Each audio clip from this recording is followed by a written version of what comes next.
Entre el 25 de abril y el 26 de junio de 1945 se reunieron en San Francisco delegados de 50 países para aprobar la Carta Fundacional de la Organización de Naciones Unidas. En estas reuniones hubo una propuesta de la delegación mexicana con una intervención en la redacción de la misma de los exiliados españoles, donde se pedía la exclusión de cualquier país que hubiera sido formado con ayuda de las potencias del Eje. Esta propuesta fue aprobada por aclamación. La reacción fue inmediata. Los exiliados españoles dieron por sentado de que Franco tenía los días contados e incluso el arzobispo de Toledo, Pla y Daniel, se ofreció como intermediario para la restauración de la monarquía. Sin embargo, había voces en Estados Unidos que una línea dura contra Franco podía alentar el comunismo en España. Al día siguiente de esta declaración, de esta propuesta de mexicana, Franco, en un mensaje de radio a los países de América Latina, denunció las campañas de difamación contra España y el ministro de Asuntos Exteriores, Lequerica, negó que el régimen franquista hubiera sido creado con la ayuda de las potencias del Eje. Tras la caída del Eje en la Segunda Guerra Mundial entró en pánico la Falange, mientras que Franco se mostró bastante sereno e ideó un plan para sobrevivir en el poder, tanto en el interior como en el exterior. En el interior, pues, pretendía consolidar la lealtad de las familias franquistas, la Iglesia, el Ejército y la Falange. Con relación a los militares, les apeló en su actitud de vigilancia para defender la unidad de España, y en cuanto a la Falange, evaluó los pros y contras para disolverla o mantenerla. A favor estaba la lealtad de los falangistas inquebrantable hacia la persona de Franco, y en contra estaba que si los disolvía podía crear unos grupos de oposición. Por tanto, Franco decidió mantener a la Falange porque cualquier modificación no supondría cambios bastante interesantes, que la actitud hacia España cambiaría lo que pensaban las democracias occidentales. En cuanto a la política exterior, Franco intentó realzar los elementos católicos y monárquicos y al mismo tiempo postergar los fascistas del régimen, presentando al régimen como un producto auténtico español. Así se decidió la retirada de Tánger como respuesta a las exigencias británicas, se derogó la oficialidad del saludo fascista y Franco tuvo una entrevista con un representante de la British Unity Press, donde dijo que la Falange no tiene ningún poder político en España, ya que todas las decisiones dependen del gobierno. Sin embargo, desde el final de la guerra, el régimen franquista ayudó a los prófugos nazis y a los colaboracionistas de Vichy. En un informe del Consejo de la ONU, decía que había entre 2.000 y 3.000 oficiales, agentes y criminales de guerra nazis que se habían refugiado en España. Por otra parte, el gobierno de Estados Unidos calculó las propiedades del gobierno alemán y del partido nazi en España, en 95 millones de dólares. Pero estas propiedades fueron desaparecidas con la complicidad del gobierno español al conceder a los prófugos nazis la nacionalidad española. Y por último, el gobierno polaco afirmó que agentes de la Gestapo seguían ocupando cargos en la policía secreta española y en el servicio de inteligencia.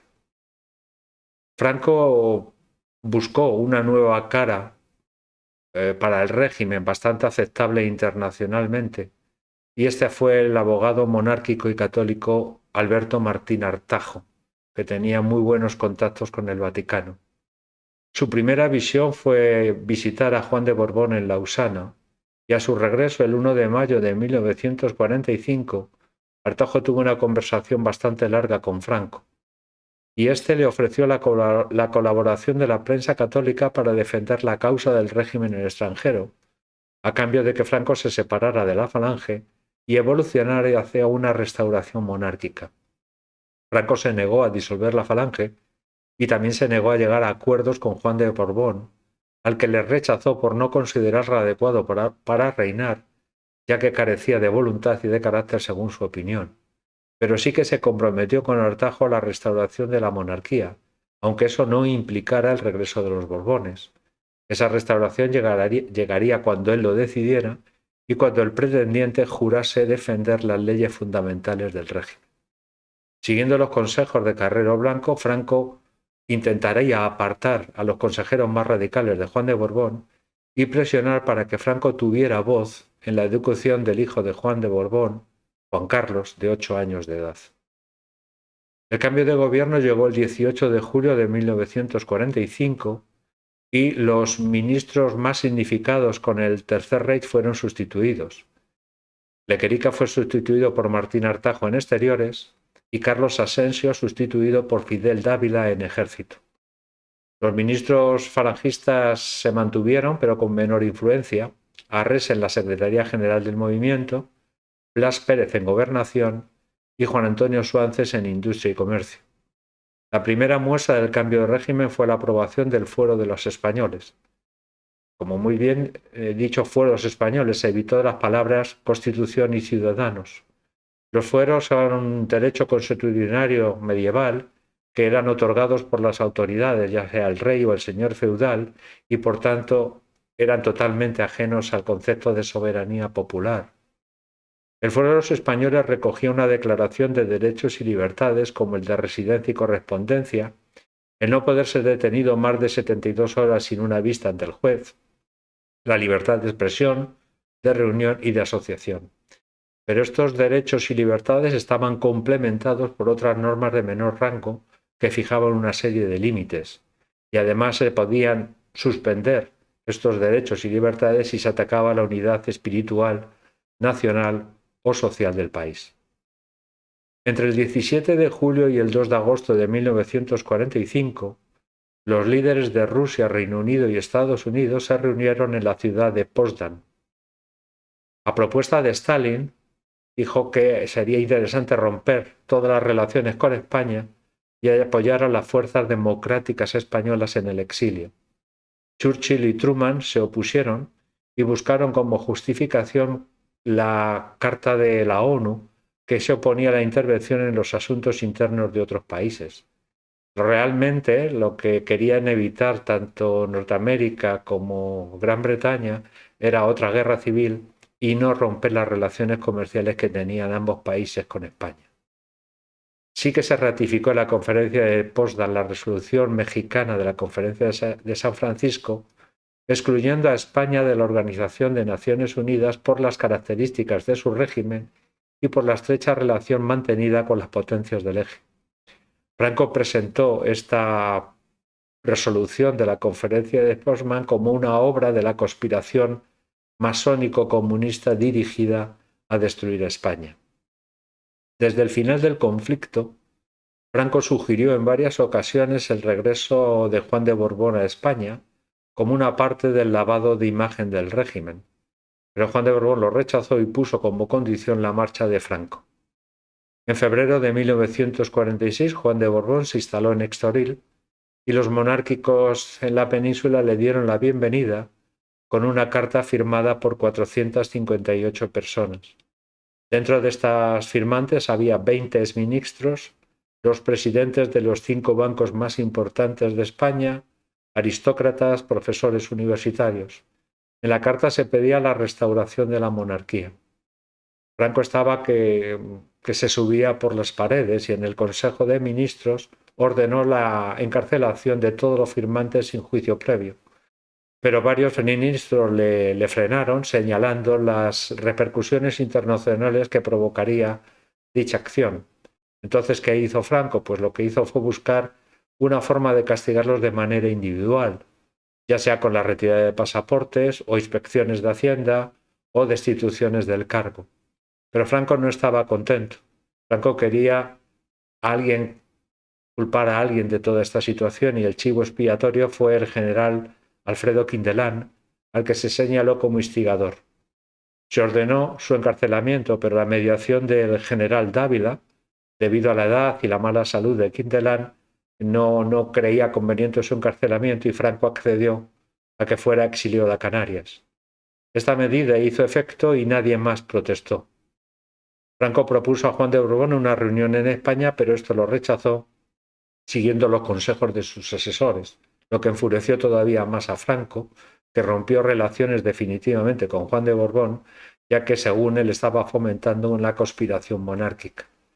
Esto va a dividir a los firmantes de la Carta del Saludo, que es como se llamó, la carta que pedía la restauración de la monarquía, y unos optaron por contactar con los republicanos en el exilio y otros llegaron nuevamente, se refugiaron en el regazo del abrigo de Franco. El 9 de febrero de 1946 se reunió la Asamblea de la ONU y recomendó adecuar las relaciones con España a las resoluciones que se habían tomado en la Conferencia de San Francisco y en la de Potsdam. La respuesta de Franco fue aumentar la represión contra los opositores del régimen y el 21 de febrero de 1946 ordenó la ejecución de Cristino García, un dirigente de la guerrilla de los maquis, que además también luchó en la resistencia francesa. Fue ejecutado junto con 9 maquis. El gobierno francés pidió clemencia, pero no le hizo ningún tipo de caso. Incluso fue más allá Franco. Días después encarceló con largas condenas a 37 miembros del Partido Socialista Obrero Español por intentar la reorganización del partido. El gobierno francés, ante la presión pública francesa por la ejecución de los maquis, ordenó el 26 de febrero de 1946 el cierre de sus fronteras y rompió relaciones económicas con España. Además, propuso tratar este caso, el caso español, en el Consejo de Seguridad de la ONU. Estados Unidos y Gran Bretaña se mostraron bastante reticentes, por temor a que Rusia fuera una baza influyente en España. Y para apaciguar a Francia publicaron la siguiente declaración los 3 países, Francia, Gran Bretaña y Estados Unidos, que decía lo siguiente: mientras Franco siga gobernando en España, el pueblo español no puede esperar una completa y cordial asociación con las naciones del mundo, que en un esfuerzo común consiguieron la derrota del nazismo alemán y del fascismo italiano, los cuales ayudaron al actual gobierno español en su ascenso al poder, y a los que como régimen tomó por modelo. No tenemos intención alguna en intervenir en los asuntos internos de España. El mismo pueblo español es quien a la larga debe forjar su propio destino. Esta política no intervencionista favorecerá mucho a Franco, como ocurrió lo mismo durante la Guerra Civil. Ante esta declaración internacional, el 12 de marzo de 1946, el general Ponte, capitán general de Sevilla, escribió al general Varela, alto comisario de Marruecos, en la cual la misiva le decía que nosotros habíamos puesto a Franco y nosotros podíamos deponer a Franco. 10 días después, Varela le contestó que no hiciera absolutamente nada para no crear una división dentro del ejército. Sin embargo, a pesar de todo esto, Franco se sentía confiado, y en el desfile de la victoria del 1 de abril de 1946 se produjo una manifestación, dijéramos que espontánea, que agrupó una gran multitud en la Plaza de Oriente apoyando a la figura de Franco. 5 días después, el ministro de Trabajo, Girón, entregó a Franco 50 volúmenes con 300.000 firmas de leales a su persona. El 17 de abril de 1946 el Consejo de Seguridad de la ONU se reunió y el delegado polaco Oskar Lange propuso la suspensión de relaciones diplomáticas con España. Justificó dicha propuesta en que Franco estaba poniendo en peligro la paz mundial, ya que nazis prófugos residentes en España estaban fabricando la bomba atómica. Los representantes británicos y norteamericanos consiguieron desviar el tema español, proponiendo el 29 de abril de 1946 una subcomisión que estudiara el tema. Esta subcomisión estaba formada por 5 miembros y estaba presidida por el representante de Australia, Herbert Evatt.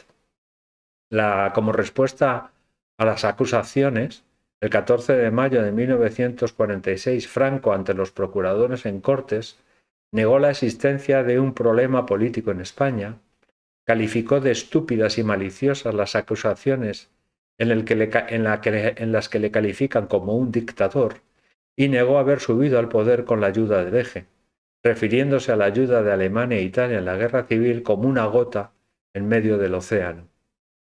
Las conclusiones de la subcomisión de Herbert Evatt llegaron el 31 de mayo de 1946, donde se confirmó la naturaleza fascista del régimen de Franco, la ayuda del Eje en la instauración del régimen, la colaboración con el Eje en la Segunda Guerra Mundial y el apoyo a los criminales nazis prófugos. Por otra parte, destacó la desproporcionalidad de las Fuerzas Armadas españolas, la producción de uranio y armamento en España, la ejecución, encarcelamiento y persecución a los opositores políticos y las actividades profascistas de la Falange. Sin embargo, la subcomisión declaraba su incapacidad para recomendar la intervención al Consejo de Seguridad de la ONU en España, porque Franco no había cometido ningún acto de agresión ni ninguna amenaza contra la paz internacional. Su recomendación final era que el Consejo de Seguridad debe apoyar la declaración tripartita, recomendando a la Asamblea General de la ONU romper relaciones con España. El 5 de junio de 1946 el gobierno español protestó ante esta declaración diciendo que era una intervención de la subcomisión en asuntos internos españoles. Al día siguiente y hasta el 26 de junio se discutió en el Consejo de Seguridad el informe de la subcomisión y esta resolución final fue suavizada por recomendaciones por los representantes de Gran Bretaña y Estados Unidos ante los esfuerzos del representante de Rusia por endurecer la declaración contra Franco. Lo que se decidió al final fue someter a vigilancia a España por el Consejo de Seguridad de la ONU, lo que quiere decir que en la práctica suponía que no se tomaría ninguna medida alguna contra Franco. En noviembre de 1946, el Consejo de Seguridad de la ONU trasladó el tema español a la Asamblea General, lo que va a suponer mucha más publicidad contra el régimen, pero también menos probabilidades de acordar acciones conjuntas. 13 países enviaron propuestas, iban desde la de Estados Unidos, donde proponían que Franco cediera el poder a un gobierno provisional, hasta la del representante de Rusia que proponía romper relaciones económicas. Del 2 al 4 de diciembre se discutió y se nombró una subcomisión para que redactara un borrador basada en la enmienda de Tom Connally, el representante de la ONU de Estados Unidos. Esta enmienda denunciaba los lazos de unión entre Franco y las potencias del Eje, apelaba al pueblo español para que diera una prueba de su consentimiento con el régimen franquista e invitaba a Franco para que entregara el poder. Antes de que la Asamblea tomara cualquier decisión, el 9 de diciembre de 1946, los ministros falangistas Girón y Fernández Cuesta organizaron una masiva manifestación en la Plaza de Oriente. Se ordenó el cierre de comercios y se hizo un llamamiento a sindicatos, al Frente de Juventudes y a las organizaciones descombatientes para que reunieran el mayor número de gente posible. Se llegó a la cifra de 700.000 personas que aparecieron en la Plaza de Oriente con pancartas contra Rusia, Francia y ONU. En una de ellas se podía leer: «Si ellos tienen ONU, nosotros tenemos dos», y se oían gritos de «Franco sí, comunismo no». La resolución final de la Asamblea de la ONU vino el 12 de diciembre de 1946, donde se excluía a España de todos los organismos internacionales y se pedía la retirada de los embajadores de Madrid. Fue aprobada por 34 votos, hubo 6 en contra, todos ellos de países latinoamericanos, y se produjeron 13 abstenciones. La respuesta española ante la resolución de la ONU vino por una serie de artículos que aparecieron en el diario Arriba, donde se denunciaba la masonería en general, así como a los masones, el secretario general de la ONU y el presidente de la Asamblea General. Estos artículos iban firmados por Joachim Burr, que era el seudónimo que utilizó Franco, y se dice que estos artículos fueron redactados o ayudados por su amigo, el escritor Joaquín Arrarás. El contenido de los artículos era una alianza entre la masonería, a la cual se identificaba a todas las democracias liberales, aliada con el comunismo para destruir España. Estos artículos se publicaron hasta mayo de 1951 y al año siguiente se publicó un libro que recopilaba todos los artículos. Según Franco, todos los ejemplares fueron comprados por los masones para evitar que la opinión pública española los leyera. En febrero de 1950, la Asamblea de la ONU revocó la resolución de la retirada de las embajadas en España y empezó el inicio de conversaciones para la entrada de España en los organismos. Estos años de aislamiento, España cerró las puertas al mundo exterior e incluso el diccionario se purgó de extranjerismos. La palabra coñac fue rebautizada como aguardiente jerezano. La ensaladilla rusa cambió el nombre por ensaladilla imperial. El Cine París de la Gran Vía cambió también su nombre por Cine Imperial. Los hoteles que se llamaban Internacional dejaron de llamarse así y pasaron a llamarse Hoteles Nacionales. Margarita Gautier, la protagonista de La Dama de las Camelias, cambió el apellido francés por Gutiérrez. La palabra roja fue sustituida por encarnado o calorado, y el cuento infantil Caperucita Roja se empezó a llamar Caperucita Encarnada. La palabra obrero dejó de utilizarse, utilizándose ahora la palabra productor, y el 1 de mayo se empezó a llamar San José Artesano. La radio fue la única evasión que teníamos los españoles, donde las familias se reunían y escuchaban partidos de fútbol, corridas de toros, la quiniela semanal, las coplas de Conchita Piquer y Pepe Blanco, y sobre todo los niños de San Ildefonso cantando la Lotería Nacional para ver si los sueños se cumplían y dejábamos de pasar el hambre que estábamos pasando. En el próximo vídeo veremos estos 4 años donde no tuvimos embajadores y el paulatino proceso de acercamiento a los organismos internacionales de la mano de Estados Unidos.